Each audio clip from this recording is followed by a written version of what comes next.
Hey everyone, welcome back to our channel. If you're new here, please subscribe. I'd really love that. If you're returning, how you doing? What we're going to be talking about today is building a Great Depression pantry. And I think this is something that doesn't get talked about enough. Okay. My great-grandparents survived the Great Depression. My grandparents grew up during the Great Depression, and I heard many stories that were passed down by generation to generation. One story that I do remember was how sugar was rationed. And to prevent hoarding, certain foods were rationed, and sugar was one of those foods that were rationed. My grandmother actually told me that they had to be very careful with how much sugar they used each week. And if they were careful and had sugar left over, my great grandmother would make a cake on Sunday. And that was, such a treat for them to have Sunday cakes. So, how lucky are we to live in a time when sugar is plentiful, But in recent times, we actually saw that pantry shelves are not always full. Store shelves, we saw, what was it, just a few years ago, were empty, right?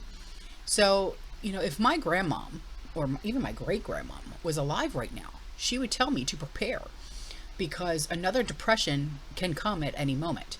I think we're heading there now. And they didn't expect the Great Depression when it showed its ugly face.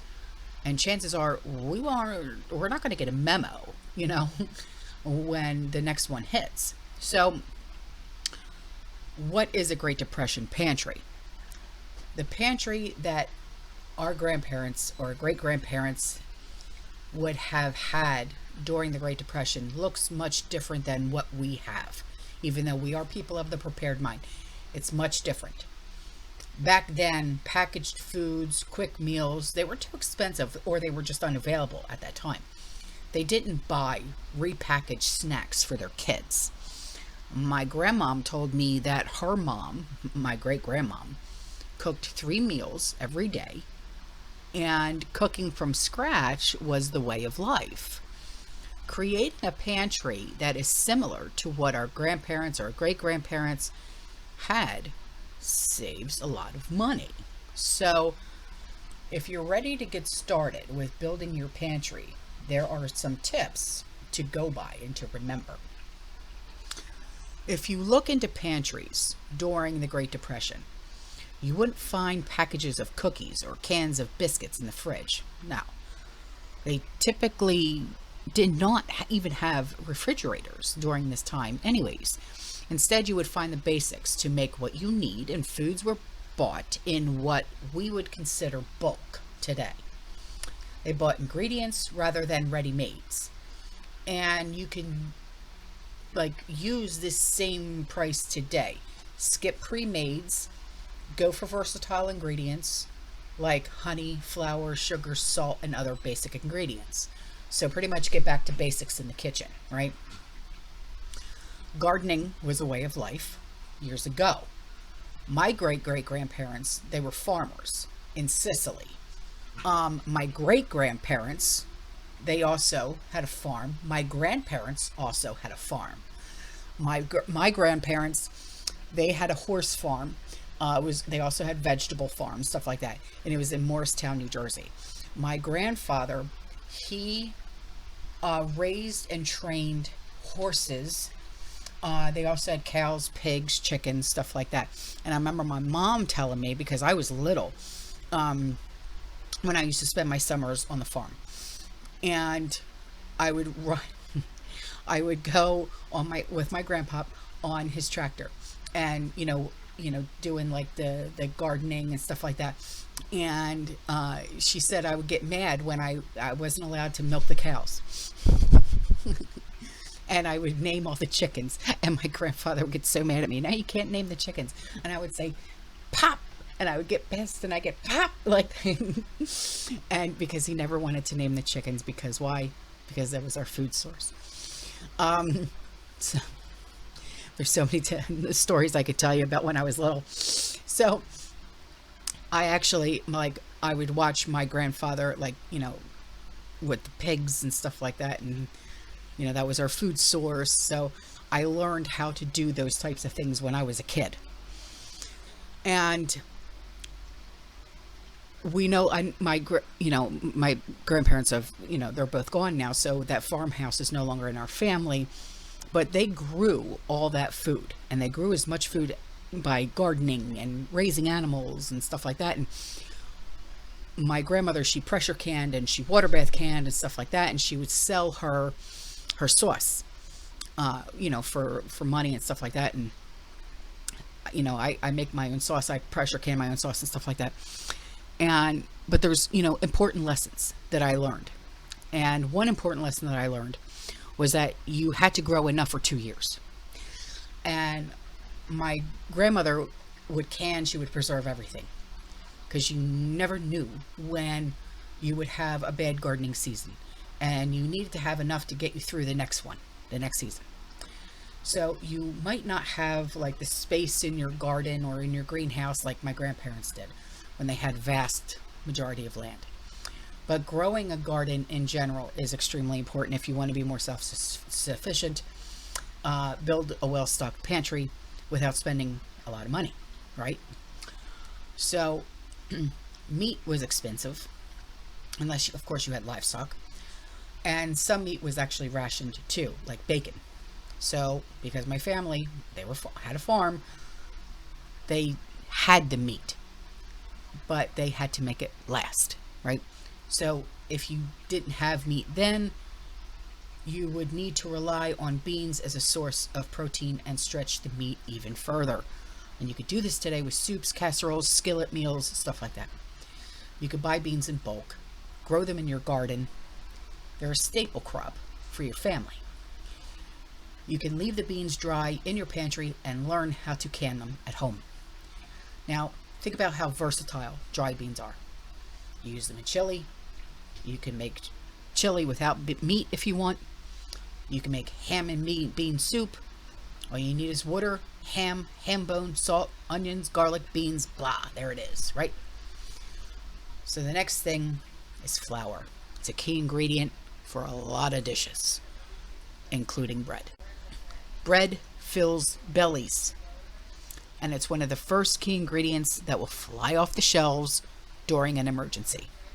Flour has around an 8-month shelf life, of course, unless you repackage it, okay? While left in the bags, 8 months. And you can extend the life, like I said, by Mylar bagging it.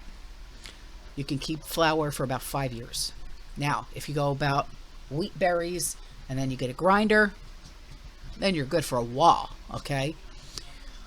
So if you decide to go with the wheat berries route, you need to have a grinder, turn them into flour.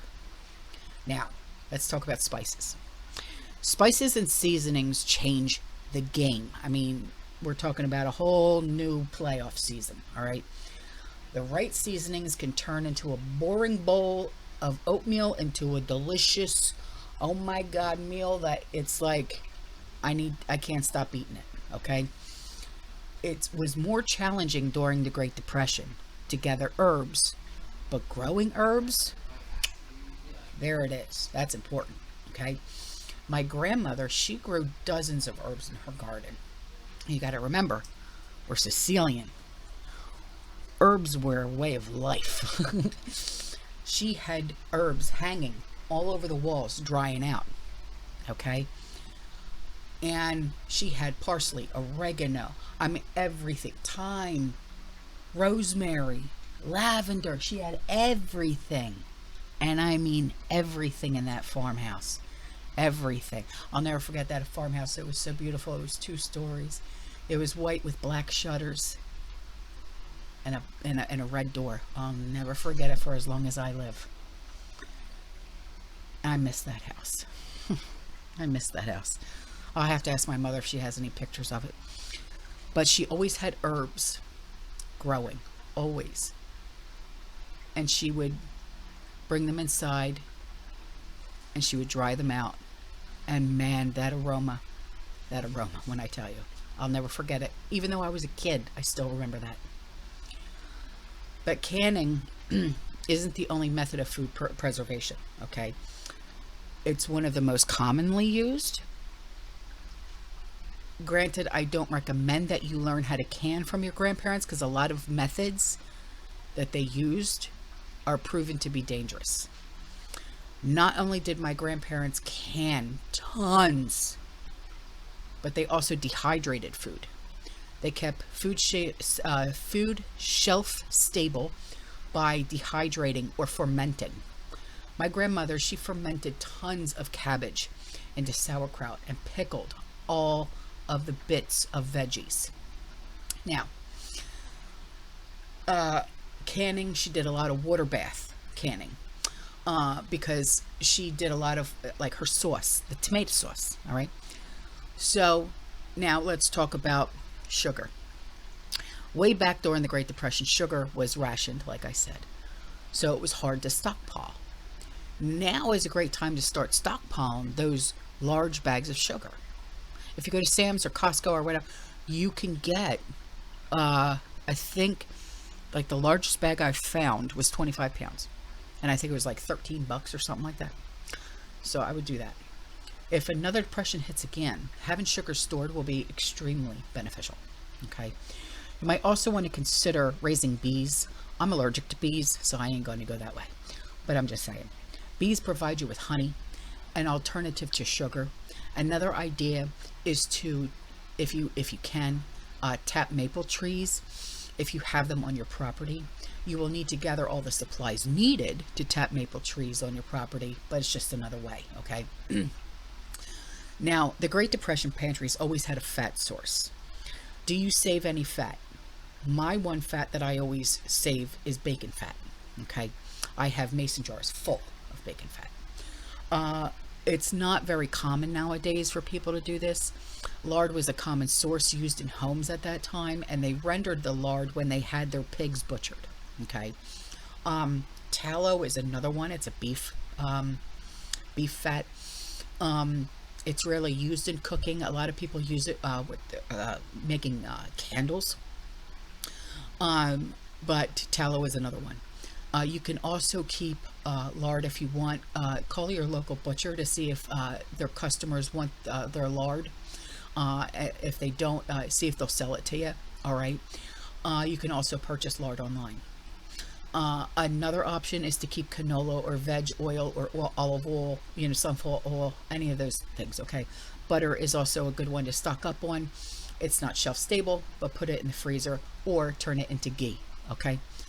Now, the next one is, that there are so many things that you might want to have on hand in your Great Depression pantry. Oatmeal, pasta, rice, peanut butter, popcorn, if you don't grow it, canned fruits, vegetable oil, like I said.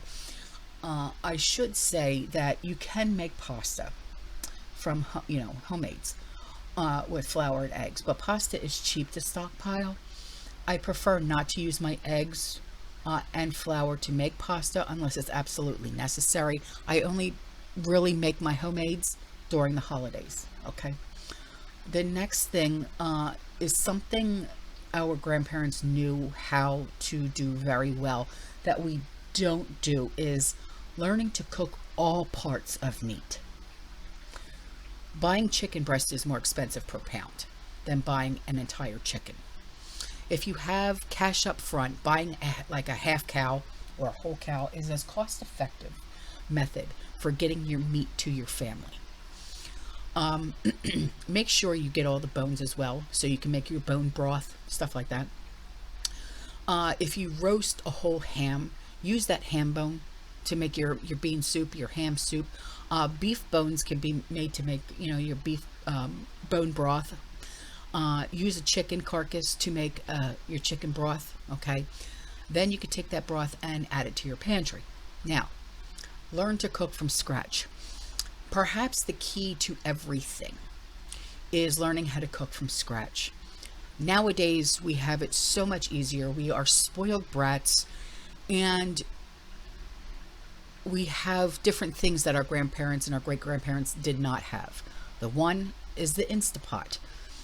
I love my Instapot. I use it like 4 times a week. You can cook a whole chicken in like an hour, and it's the most amazing tasting. I swear, I'll never stop using it. You could toss all of your ingredients in there. It's forget about it, okay? A bread machine. I love my bread machine. Oh my God. So cooking from scratch means figuring out how to do all these things, and it's homemade. It means not buying the tortillas, but making the tortillas, okay? Learn how to cook from whole food ingredients rather than relying on prepackaged shite, all right? So let's talk about creating your pantry right now. If you can talk to your great-grandparents or your grandparents right now who lived through the Great Depression, they would let you know they did not have that warning. The economy collapsed. Boom. That was it. Bah. That's why so many felt it was necessary to be prepared throughout their entire lives. Start preparing your Great Depression pantry right now so you can be prepared for whatever comes your way tomorrow. I promise you. You'll thank me later. Okay?